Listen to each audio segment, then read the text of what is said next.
Olá pessoal do terceiro período, aqui o professor Demilson Pereira Ribeiro. Nesse semestre, como eu já expliquei para vocês na nossa aula número 1, nós vamos trabalhar no primeiro bimestre o direito tributário. Então esse primeiro bimestre inteiro nós vamos estar trabalhando o direito tributário. Como sempre, a nossa metodologia de trabalho é a construção do caderno inteligente, e eu vou sempre detalhar a matéria aqui da maneira mais profunda, mais verticalizada possível. Pessoal, então vamos começar. O direito tributário, antes mesmo de entrar no direito tributário, a gente tem que ter uma noção básica do chamado direito financeiro. E quando nós falamos no direito financeiro, nós temos aqui no tópico 1, nossa chamada atividade financeira do Estado. Bom, a nossa Constituição, no artigo 3º, ela elenca o que nós chamamos de objetivos da República Federativa do Brasil. Esses objetivos, eles podem ser sintetizados numa expressão que nós ouvimos muito, que é o bem comum. Então, o objetivo geral da nossa nação é a construção, a concepção do bem comum. O bem comum no tempo, na história do Brasil, o bem comum no espaço, no nosso território, no território brasileiro. Só que essa noção de bem comum, ela foi adotada na Assembleia Nacional Constituinte, lembrando que a nossa Constituição ela foi promulgada em 5 de outubro de 1988. Porém, essa Constituição ela foi um documento, é um documento escrito, e esse documento ele foi escrito pela chamada Assembleia Nacional Constituinte, que se reuniu em 1986. A Assembleia Nacional Constituinte ela adotou o chamado sistema capitalista. Então, o nosso ordenamento jurídico ele é um ordenamento jurídico que ele é ideologicamente determinado. Qual que é a ideologia que determina o nosso sistema jurídico? É o sistema capitalista. Por isso que nós temos na nossa Constituição a chamada livre iniciativa, mas por outro lado nós temos também a chamada garantia dos valores sociais do trabalho. Dentro desse contexto, pessoal, a Constituição brasileira ela listou vários objetivos que nós vamos ver aqui. Esses objetivos nós podemos falar especialmente aqui dos chamados direitos sociais. Então, por exemplo, a saúde, a educação, todos eles devem ser garantidos para o bem-estar da população, para o bem-estar do povo brasileiro. Em suma, a atividade financeira do Estado é uma atividade meio, que vocês têm um bom domínio no curso de administração. Então, quando nós trabalhamos a noção de atividade, nós temos duas formas básicas de atividade. A atividade meio, que é aquele pelo qual eu procuro um objetivo, e aí eu tenho a atividade fim, que é o objetivo alcançado, o objetivo almejado. Bom, primeira coisa, então, começamos a falar um pouquinho do direito financeiro. O direito financeiro, o objeto do direito financeiro enquanto ciência jurídica, são as receitas públicas. Lembra que eu já falei para vocês, eu vou sempre destacando aqui as palavras-chave para ter os gatilhos da memória conceitual. Bom, as receitas públicas elas podem ser divididas em duas espécies. As chamadas receitas originais, como o próprio nome diz, são aquelas que originam-se do próprio patrimônio estatal. Nesse caso, nós falamos que essas receitas públicas elas estão ligadas diretamente ao chamado regime de direito privado. Então prestem bastante atenção na palavra-chave regime de direito privado. Exemplo de receita originária que seria a locação de um imóvel para um particular ou Estado como empresário, venda de minérios de ferro, por exemplo, pelas estatais. E aí nós temos as receitas derivadas. O que são receitas derivadas? São as receitas obtidas pelo Estado mediante o uso do direito público. Então olha a diferença. Prova de concurso vai tentar confundir a gente nisso, As receitas públicas originárias têm o chamado regime público privado. E as receitas públicas derivadas são originárias do chamado regime jurídico de direito público. Então são o que nós vamos trabalhar, que são as receitas tributárias e as multas. Atualmente, pessoal, as receitas derivadas, elas consubstanciam a maior parte da receita estatal, na grande maioria dos países. Há pouquíssimos países no mundo que não cobram tributos. Então, a grande receita de um estado, em qualquer lugar do planeta hoje, são as chamadas receitas tributárias, ok? Bom, aqui tem uma observação muito importante. Cuidado com a palavra-chave multa. A gente usa a palavra multa em várias situações. Só que presta atenção, as multas elas não possuem grande relevância no orçamento. Então não precisa pensar que as multas elas são a grande parcela de entrada nos cofres públicos. Os cofres públicos eles são abastecidos com o que nós chamamos de receita tributária, que é outra palavra-chave.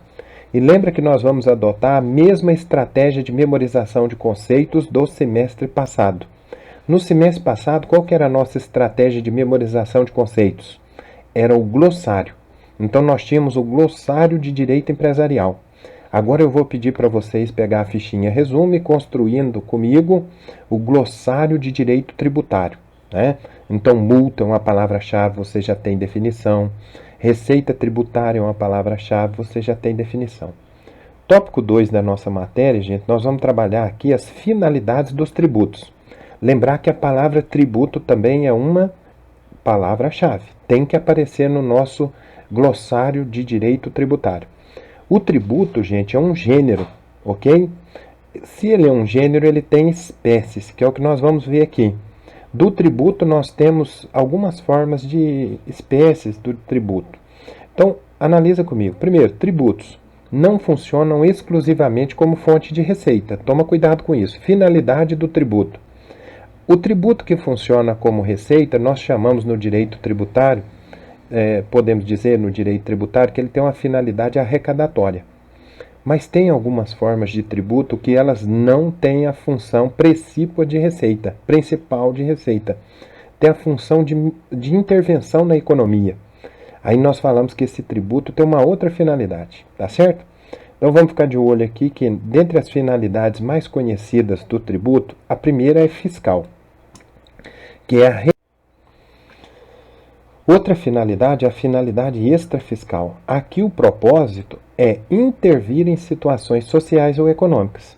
Aí temos um exemplo aqui que eu sempre gosto de usar, que é, de acordo com a nossa Constituição, o ITR, que é o Imposto Territorial Rural, ele tem uma característica, ele será progressivo e ele vai ter as chamadas alíquotas, que são o percentual de cobrança, fixadas de acordo com de forma a desestimular a manutenção de propriedades improdutivas. Então veja bem, o ITR ele não é principalmente um tributo arrecadatório. Ele é um tributo que tem uma finalidade extrafiscal. Qual que é a finalidade extrafiscal do ITR? É fazer com que as grandes propriedades elas possam ser produtivas. Então por isso vai haver uma fixação de alíquotas muito mais voltada para esse objetivo, a consecução desse objetivo. Eu cito aqui também o exemplo do IOF. Para quem não conhece, nós vamos estudar o IOF. O IOF é o Imposto sobre Operações Financeiras. Qual que é a finalidade do IOF? A finalidade do IOF é o quê? Está aqui. É resolver problemas na balança de pagamento. Então, veja bem, quando nós fazemos uma receita de câmbio, né? Você troca dólares, você vende dólares, compra dólares. A gente fala muito em dólares, mas na verdade a carteira mundial é de todas as moedas possíveis. O IOF é evitar isso. É evitar que o real, que é a nossa moeda de curso forçado, que a gente tem que usar aqui no Brasil, ela não se desvalorize. Então você vai comprar dólares, você vai ter que pagar um ônus por isso, ok? Então vamos ficar de olho sempre no principal efeito. O efeito intervir ou arrecadação. Fica de olho nisso, tá joia? O contrário também é verdadeiro. Muitas vezes um tributo ele tem um certo viés arrecadatório, mas ele também tem, por outro lado, uma função extrafiscal, intervir na economia também. Aqui eu gostaria que vocês ficassem de olho, que é o seguinte. No direito tributário, quando nós falamos em alíquotas progressivas, nós já aprendemos aqui um primeiro princípio, que é o chamado princípio da isonomia tributária, também chamado de princípio da capacidade contributiva. Uma observação aqui que vocês não podem esquecer, pessoal. O SUS, Sistema Único de Saúde, criado pela Lei 8.080 de 90, ele é utilizado por qualquer pessoa. Não é o rico ou o pobre, ele é utilizado por qualquer pessoa. Ele, nesse caso, ele não vai levar em conta se a pessoa é contribuinte ou não. A única relação aqui é precisa, usa. Então nós temos que ter receitas tributárias que possam fazer com que o SUS venha a funcionar. Nesse caso, a pessoa que não usa o SUS e faz uso, por exemplo, de clínicas particulares, ele vai poder pegar ali os recibos e abater na sua declaração do imposto de renda de pessoa física, ok? Finalidade parafiscal, gente, também é arrecadatória, mas cria-se uma diferença aqui no tocante ao destino e à utilização da arrecadação. Aqui eu gostaria que vocês analisassem comigo o seguinte: existe uma concepção clássica no direito financeiro sobre a parafiscalidade e ela tem mudado muito ao longo do tempo. Essa visão clássica da parafiscalidade, ela existiria especialmente quando o Estado instituísse um tributo e delegasse a outra pessoa de direito público para sua respectiva arrecadação e fiscalização, ficando consigo a disponibilidade dos recursos. Então, o Estado ele instituiria o tributo e delegaria essa arrecadação desse tributo para outra pessoa. Aqui nós podemos citar o exemplo clássico no Brasil, o INSS, o Instituto Nacional da Seguridade Social. Outra observação, gente, porque a matéria ela é muito cheia de regras e exceções, eu quero que vocês observem em relação ao INSS. O artigo 191 da nossa Constituição, ele descreve as bases econômicas da incidência das contribuições para a Seguridade Social. Então você vai ver comigo que para que o INSS possa funcionar, nós temos que ter receitas, né? O INSS vai arrecadar receitas. E a estrutura do INSS ela foi muito modificada alguns anos atrás. Então nós tivemos a criação da chamada Super Receita, que ficou aqui a cargo da Receita Federal mesmo, e deixou para o INSS apenas o aspecto da administração dos benefícios. Então a Receita Federal ela não é um ente da administração indireta, uma autarquia. Ela é um órgão do Ministério da Fazenda. Isso aqui, quando a gente estudar direito administrativo, quando vocês estudarem, vocês vão ver que faz muita diferença a gente saber a estrutura do Estado brasileiro. Então, a partir dessa explicação aqui, o que eu queria que vocês entendessem? A gente defende a ideia aqui de que a parafiscalidade ela não está ligada diretamente a quem está cobrando determinado tributo, mas especialmente ao destino da arrecadação. Então, se nós tivermos uma arrecadação para intervenção em aspectos sociais ou econômicos, nós teremos a parafiscalidade. Coloquei uma outra observação aqui, essa aqui especificamente em relação à prova de concurso público. O entendimento acima, gente, ele não é unânime, viu? Então, normalmente tem concurso público que cobre isso aqui de maneira diferente, o conceito clássico, a nova posição. Quando acontecer isso em algum exercício, alguma atividade nossa, ou mesmo na prova, a gente discute mais claramente. Seguindo aqui, gente, vamos trabalhar um pouquinho agora a noção de classificação das finalidades, para dizer o seguinte: ela não é apenas de motivo didático, tá certo? Quando a gente classifica aqui se um tributo tem natureza fiscal, extrafiscal ou parafiscal, isso não é apenas para que a gente tenha um conhecimento aqui na nossa aula. Isso tem uma repercussão prática muito grande. Por quê? Tem alguns tributos que são marcadamente extrafiscais, ou seja, eles não têm a finalidade de arrecadar dinheiro para o cofre público. Eles servem para o que nós chamamos limitações constitucionais ao poder de tributar. Então veja bem, um determinado produto que seja nocivo à saúde, por exemplo, as bebidas, tem uma tributação maior. Um determinado produto que seja essencial à saúde, remédio, tem que ter uma tributação menor. Então, se você tributar esses dois produtos do mesmo jeito, nós estamos fazendo uma tributação aqui que não é correta, logicamente. Bom, tópico 3 da nossa matéria, o que nós vamos trabalhar agora? O conceito de tributo. Então, vamos lembrar que agora a gente deixou de lado as noções do direito financeiro e a partir do tópico 3 dessa aula de número 2 nós começamos a trabalhar realmente com o direito tributário. Então, o direito tributário tem como principal lei para a gente, né, o Código Tributário Nacional.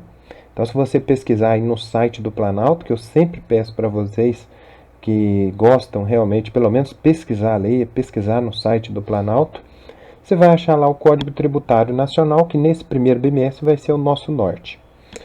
Previsão legal. Toda vez que a gente usa essa expressão previsão legal é porque em algum lugar, em alguma lei, está escrita alguma coisa importante. Bom, o que diz a lei? Vamos ver o que o Código Tributário Nacional diz? O conceito legal de tributo está no artigo 3º do CTN, sigla de Código Tributário Nacional.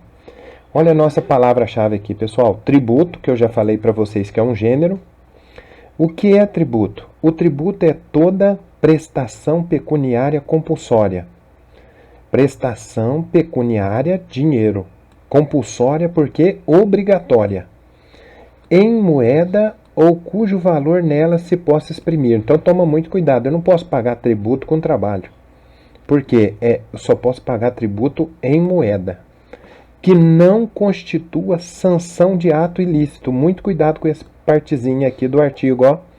Porque o que constitui sanção de ato ilícito no Brasil? A multa. Essa é a diferença entre o tributo e a multa. A multa é a sanção de um ato ilícito. O tributo, não. Olha a palavrinha negativa. Não é sanção de ato ilícito. Instituída em lei. Então, todo tributo ele tem que estar previsto em lei. Aqui nós temos um princípio do direito tributário, que é o chamado princípio da legalidade. Alguns escritores chamam de princípio da estrita legalidade. E cobrada mediante atividade administrativa. Então, nós estamos aqui uma atividade administrativa feita pela administração, direta, indireta, autárquica, fundacional, plenamente vinculada. Ó, o advérbio, plenamente vinculada. E o adjetivo, o que significa vinculada? Vinculada significa relacionada, ligada a alguma coisa.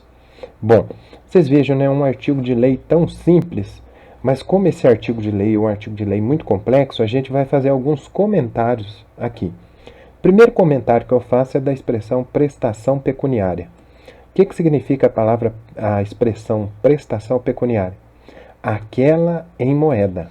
Portanto, haveria uma certa redundância aqui, né, por parte da lei.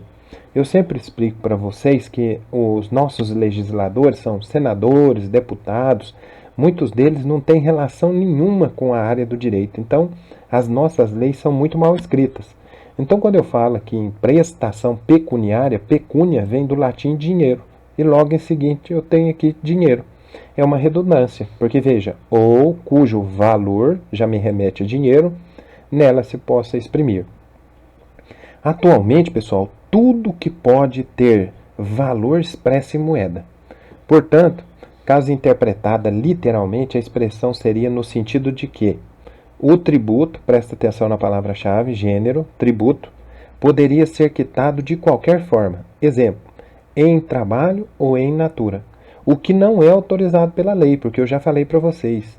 Pela lei, nós devemos pagar os nossos tributos em dinheiro. E eu não posso pagar em dólares, eu não posso pagar em nenhuma outra moeda que não seja real, que é a moeda de curso forçado.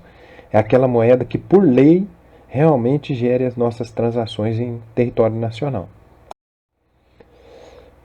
Bom, segundo a doutrina, toda vez que eu usar a doutrina, aqui é algum grande escritor que eu não preciso ficar citando todos aqui em aula, senão fica muito chato, tá certo? Por isso que tem a nossa bibliografia. Segundo a doutrina, a razão da expressão ela foi justamente para possibilitar a cobrança do tributo fixada em indexadores, né, que são aqueles índices da economia que vocês aprendem aí em outras matérias do curso de administração. No Brasil, como nós já tivemos muitas crises econômicas, no Brasil nós tivemos aqui tributos fixados das mais diversas maneiras. Então, por exemplo, antes do real, né, para quem não se recorda, o real foi instituído em julho de 1994. Antes do real, até julho de 1994, o então ministro da Economia, né, Fernando Henrique Cardoso, que depois veio se tornar presidente do Brasil por 2 mandatos, o FHC1 e o FHC2, ele criou uma unidade fiscal de referência, a UFIR, que depois virou o RV e depois virou real. Esse é aspecto econômico que não cabe aqui. Mas nós tivemos também tributo fixado em BTN. O que é BTN? É bônus do Tesouro Nacional. Nós tivemos tributo fixado em BTNF, que é bônus do Tesouro Nacional Fiscal. Então, apesar de todos esses indicadores aqui, gente, poder ser expresso em moeda, por meio de um mero cálculo aritmético, né, o tributo ele não deixava de ser uma prestação pecuniária. A partir de uma interpretação evolutiva, o que nós chamamos de interpretação evolutiva? É aquela interpretação que vai subindo no tempo, vai evoluindo. Eu falei para vocês. Julho de 94. Alguns podem dizer assim, nossa, eu não era nem vivo, eu não pensava nem que ia nascer. Muito bem, é a história econômica do Brasil. Vocês estão estudando aí também algumas matérias na administração. A doutrina ela vem dizer que a expressão ou, cujo valor nela se possa exprimir, dá uma ideia de um bem, sendo expresso em reais, que é a nossa moeda atual, poderia ser usada para quitar tributos. Importante demais a gente analisar aqui, ó. Na nossa matéria, no finalzinho do CTN, nós vamos estudar as chamadas hipóteses de extinção do crédito tributário. Essas hipóteses de extinção, elas têm que obrigatoriamente estar previstas em lei, que é aquilo que eu falei para vocês, que é o princípio da legalidade, que está na Constituição, artigo 5º, inciso 1º. Ninguém fará ou deixar de fazer nada senão em virtude de lei, princípio da legalidade, tá certo? Portanto, o tributo, para que seja devidamente quitado, com a entrega ao poder público, ou seja, quando nós falamos de poder público, eu quero lembrar vocês, noções de geografia. O Brasil é uma república federativa. Essa república federativa é uma das poucas no mundo que ela tem 4 níveis, né? Nós falamos aqui na União, nós falamos aqui no Estado, falamos no Distrito Federal e falamos no município. Qualquer um desses pode tributar. O tópico 3 aqui das nossas considerações é o adjetivo compulsória. O que significa o adjetivo compulsória? Essa prestação pecuniária, que a gente já viu que é uma prestação em dinheiro, ela é compulsória no sentido de que ela está instituída em lei, é obrigatória. E essa obrigatoriedade é a que nós chamamos de obrigatoriedade legal, compulsoriedade. Cuidado com os sinônimos. A obrigação típica de direito privado, né, que é aquela que a gente tem origem no contrato, por exemplo, um contrato de compra e venda. Um contrato de compra e venda é uma obrigação típica de direito privado. Ela nasce com a manifestação de vontade. Então tem que ter uma manifestação de vontade. Portanto, não há compulsoriedade em relação ao nascimento dessa prestação. Eu não sou obrigado a vender o que eu tenho. Mas a partir do momento que eu fecho um contrato de compra e venda com alguém, eu sou obrigado a cumprir aquele contrato. Porque na teoria geral dos contratos, no direito civil, a gente diz que o contrato ele faz lei entre as partes. Até por uma tradição do direito romano em que existe uma expressão latina que diz que pacta sunt servanda.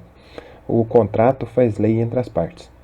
No direito tributário, pessoal, a lei impõe a prestação.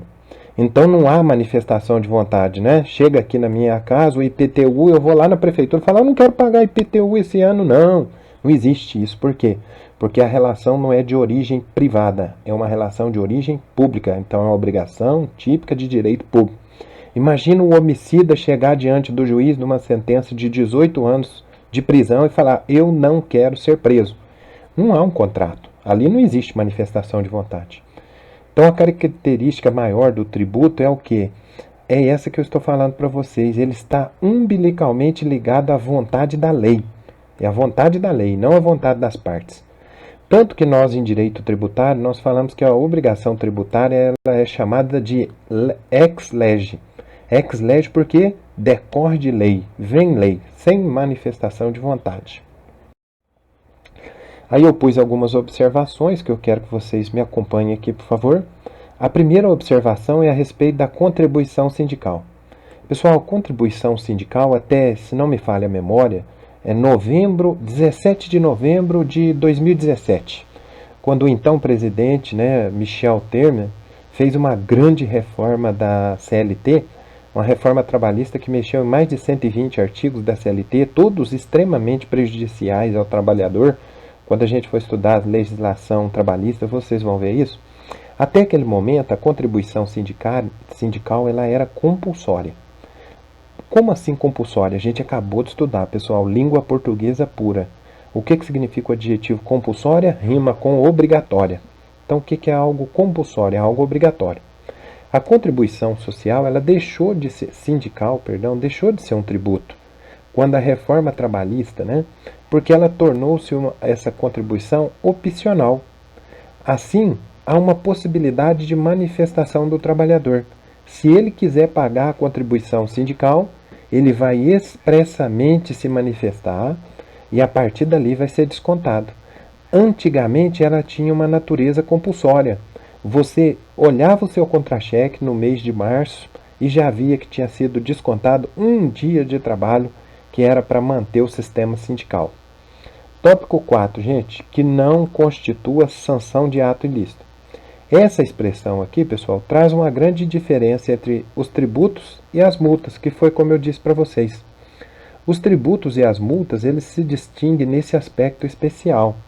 Porque tanto o tributo quanto a multa são as chamadas receitas derivadas, que a gente estudou ali atrás, noção básica de direito financeiro.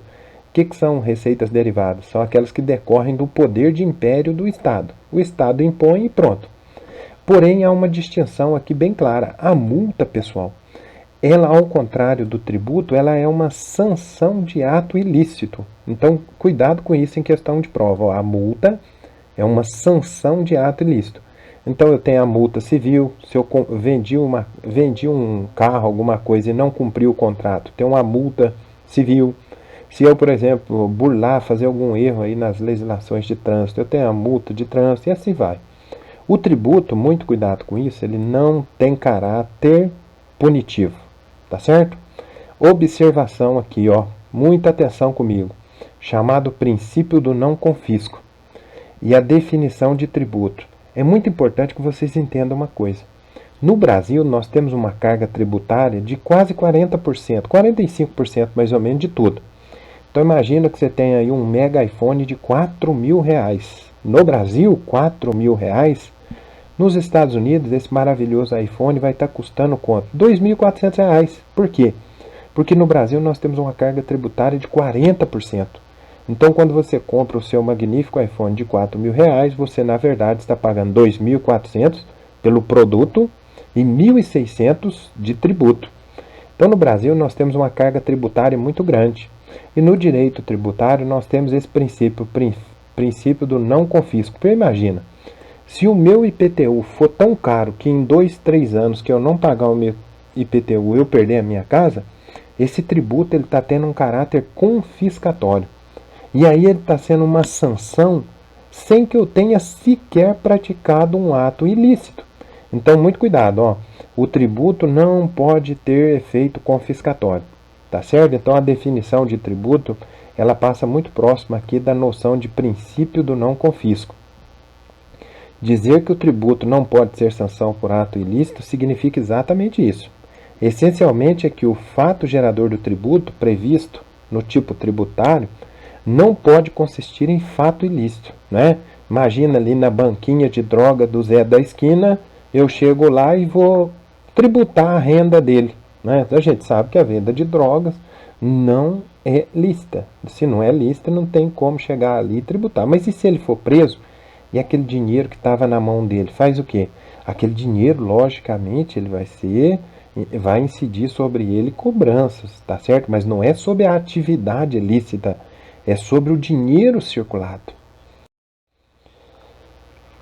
Bom, então, além disso, eu gostaria que vocês aqui, então, lembrassem que não constituir sanção de ato ilícito não impede que ocorra um ato ilícito.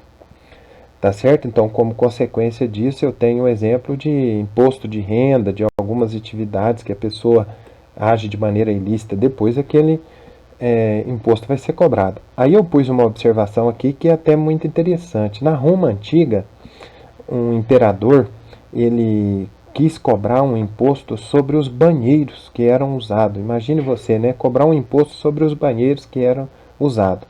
Aí, na época, ele foi muito criticado. E historicamente falando, uma das atitudes, ele pegou uma moeda diante daqueles que o criticavam e pediu que eles cerassem aquela moeda, porque eles falaram, nossa, que coisa mais nojenta cobrar impostos de banheiros públicos.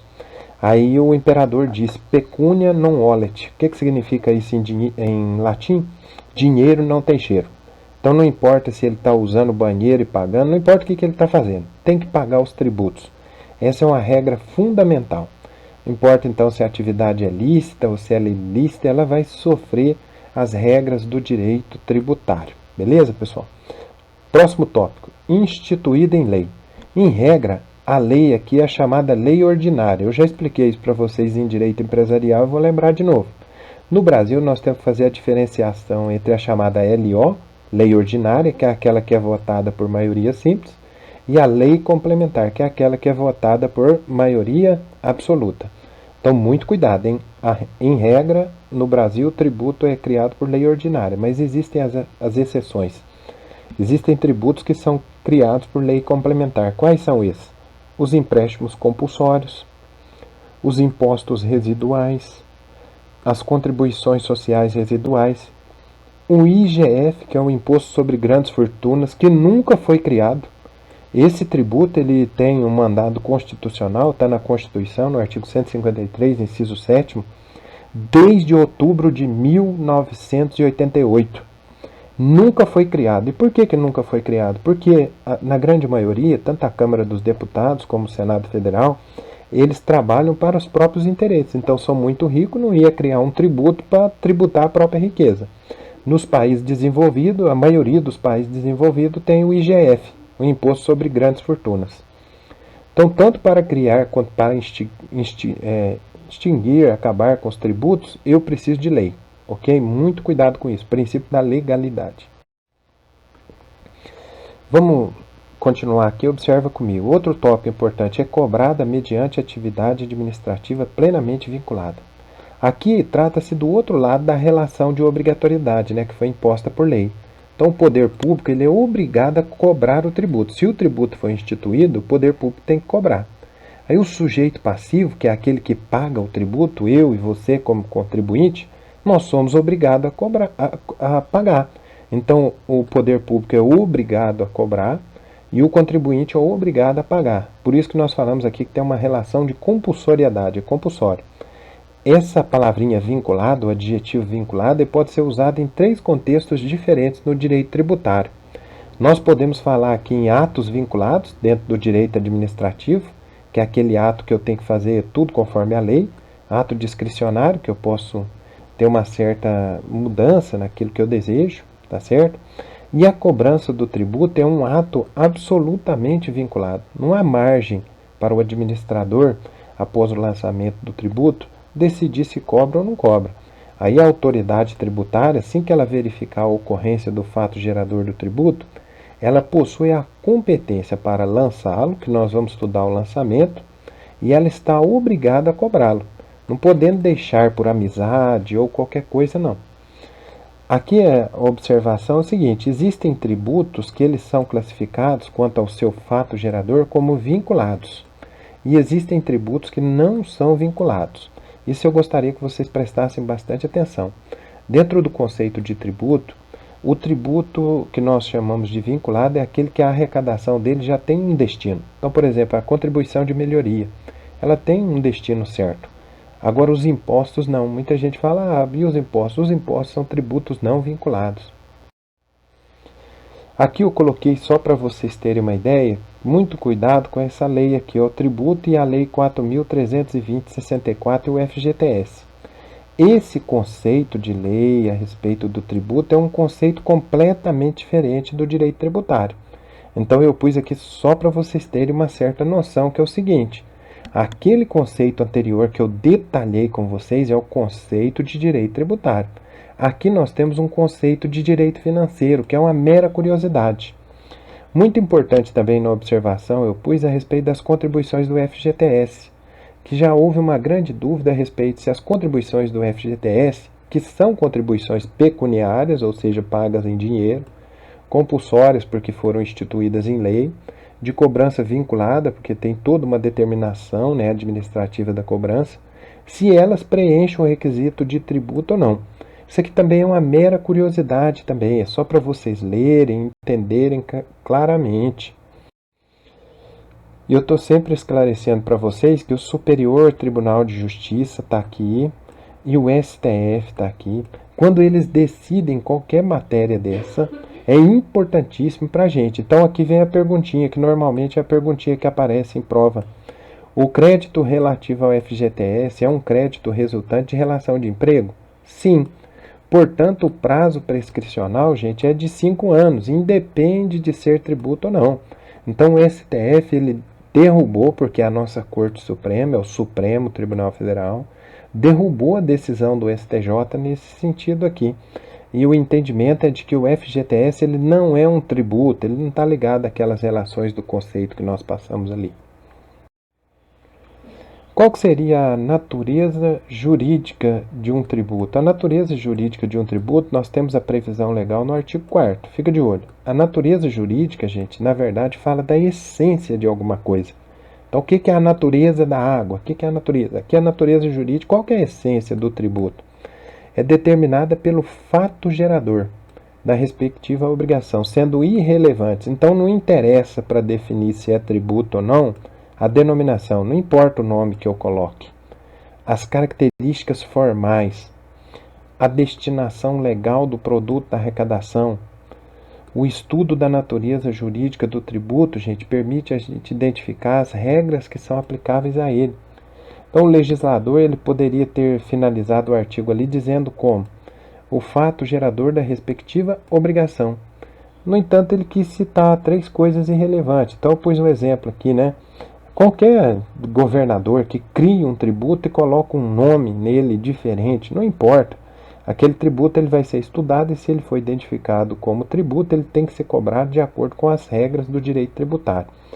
No Brasil, nós adotamos 2 teorias. A tripartição, que é quando a gente acredita, de acordo com o artigo 5º do Código Tributário Nacional, que existem 3 espécies de tributos: impostos, taxas e contribuição de melhoria.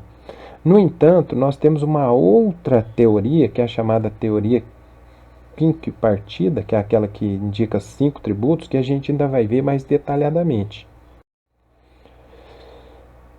A lógica nossa aqui, então, é verificar exatamente se o tributo é vinculado, se ele tem uma destinação a qual ele está amarrado, ou se ele não é vinculado, ele não tem uma destinação a qual ele não está amarrado.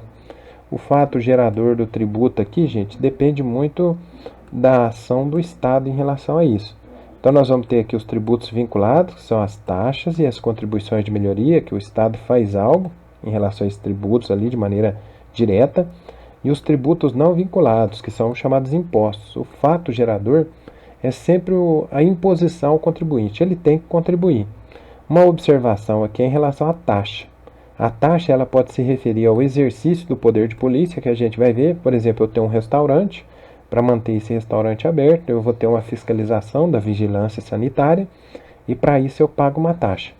Ou a prestação de um serviço público, por exemplo, o serviço público que nós temos aí muito comum, né, que é o recolhimento de lixo. Então, o recolhimento de lixo a gente paga por uma taxa. E a contribuição de melhoria que a gente vai estudar ainda. Desde 1988, pessoal, o Supremo Tribunal Federal ele acrescentou ali as noções, assim como o legislador também. Então, nós deixamos de pensar naquela teoria tripartida, que nós teríamos 3 tipos de tributos, né? Que seriam imposto, taxa e contribuição de melhoria. Nós passamos a acrescentar mais 2 aqui, virando 5 espécies, que são os empréstimos compulsórios, que nós ainda vamos estudar, e as contribuições especiais. Eu fiz aqui uma observação para que vocês prestem atenção na contribuição social sobre o lucro líquido, que depois a gente vai estudar ela detalhadamente, e o imposto de renda das pessoas jurídicas. Esses impostos eles possuem o mesmo fato gerador, que é a manifestação de riqueza. Porém, o empréstimo compulsório ele está muito ligado a causas que depois a gente vai ver, ao contrário do imposto de renda, ok?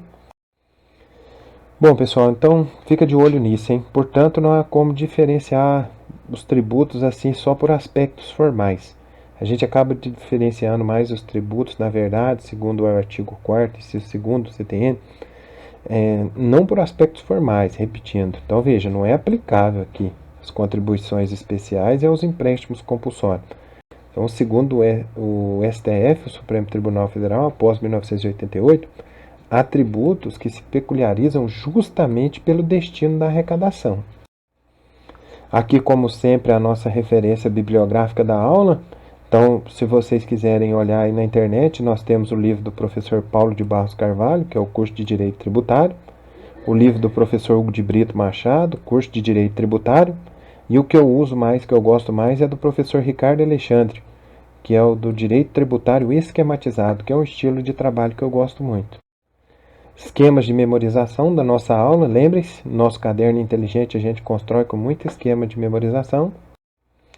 E é isso aí, pessoal. Nossa aula dada, agora é com vocês, a aula estudada, a aula revisada. E qualquer dúvida, nós vamos lá para o nosso grupo de estudo, tá joia? Um abraço, fiquem com Deus e estudem bastante.